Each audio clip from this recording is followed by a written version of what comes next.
அது என்னது ரெடி பண்ணியிருக்க? இது அது பழச்செடியில் இருக்கிறது. அதை சொல்லவே இல்லை என்னென்ன சேர்த்துருக்குன்ட்டு. ஆபீஸ் போறதுக்கு டைம் ஆகி போச்சு. நீங்க வேற ஆள்கிட்ட கிட்ட தெரிஞ்சுக்க. இருங்க, டைம் ஆயிட்டு இருக்கு. நான் கேட்டதுக்கு சொல்லிட்டு போங்க. என்னென்ன இன்கிரீடியன்ஸ் போட்டிருக்க? இஞ்சி, பூண்டு, மிளகு, மிக்சியில் நல்லா மைய அரைச்சிட்ட பேஸ்டா.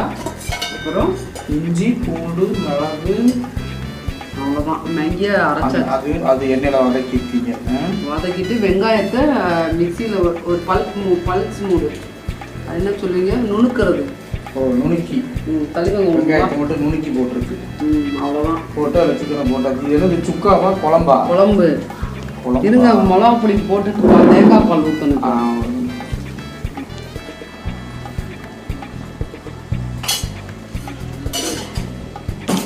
எவ்வளோ சிக்கனு? 3/4 கிலோவா? 3/4 கிலோவுக்கு எத்தனை ஸ்பூன் மிளகா பொடி போட்டிருக்கு? 2 ஸ்பூனா? 2 ஸ்பூன் கோபுரம் மாதிரியா? கோபுரமாக போட்டிருக்கேன். அது எங்கள் வீட்டு குழம்பு மிளகாய். வீட்டு குழம்பு மிளகாய் தூள்.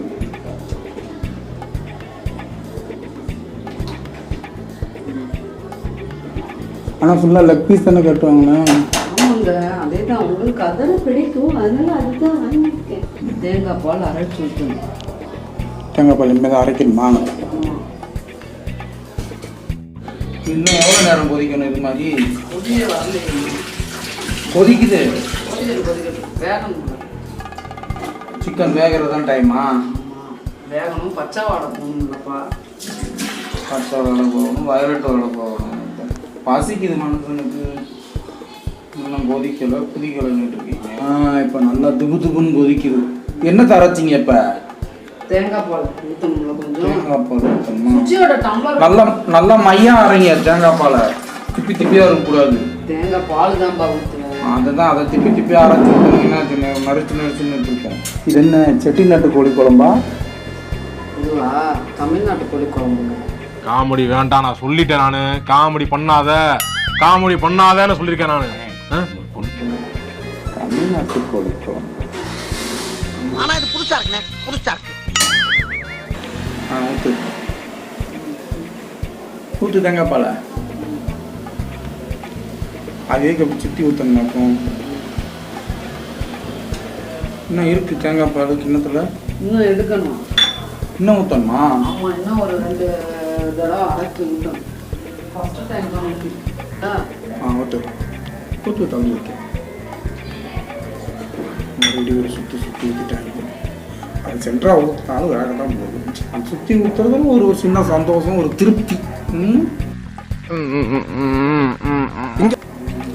இது ஆக்சுவலாக எவ்வளவு தேங்காய் பால் கணக்கு ஊற்றுறது? சில்லு 2 தேங்காய் சில்லு கணக்கு. 3/4 கிலோ சிக்கனுக்கு 2 தேங்காய் சில்லு பால் எடுத்து ஊற்றிருக்கு. 2 மிளகா பொடி, 2 ஸ்பூனு கோபுரம் மாதிரி மிளகா பொடி. ஓகே, வாசம் வந்துருச்சு.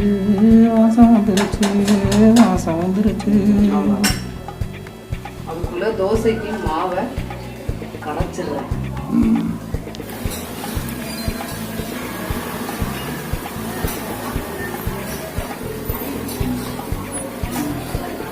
சிம்பிளா போடுங்க.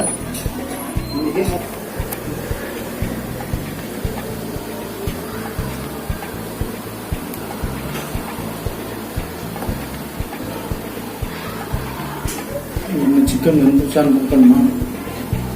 பார்க்க வேண்டியதில்லை, வெந்துருச்சு. இன்னும் ஒரு 5 மினிட்ஸ் கொதிச்சதும் போதும். தோசைக்கு தானே, அதனால கொஞ்சம் கிரேவி பதத்தில் இருக்காது. வெந்துருச்சு. வாசம் வந்து விட்டது. இந்த மகமண்ணு தோசைக்கு மாவு ரெடியாக இருக்கா? ஆமாங்க, இறக்கிருட்டா போதும். தோசையை ஊற்றுறேன். சாப்பிடல ரெடியாக இல்லாம ரைஸும் இருக்கு. இப்போதான் அந்த சிக்கன் குழம்புக்கான அந்த தோற்றம் வந்துருச்சு.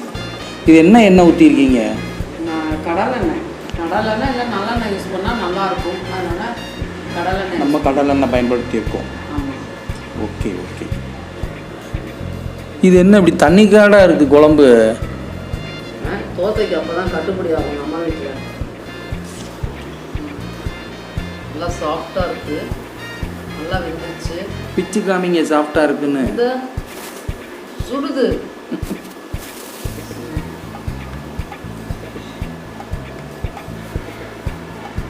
சூப்பராக இருக்கும்.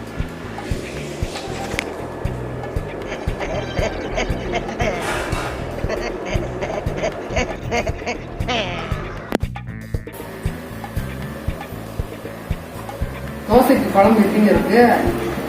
வெயிட்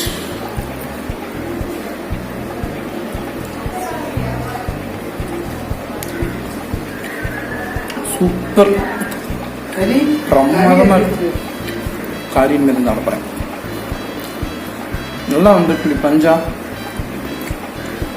பூவாக வந்துருக்கு.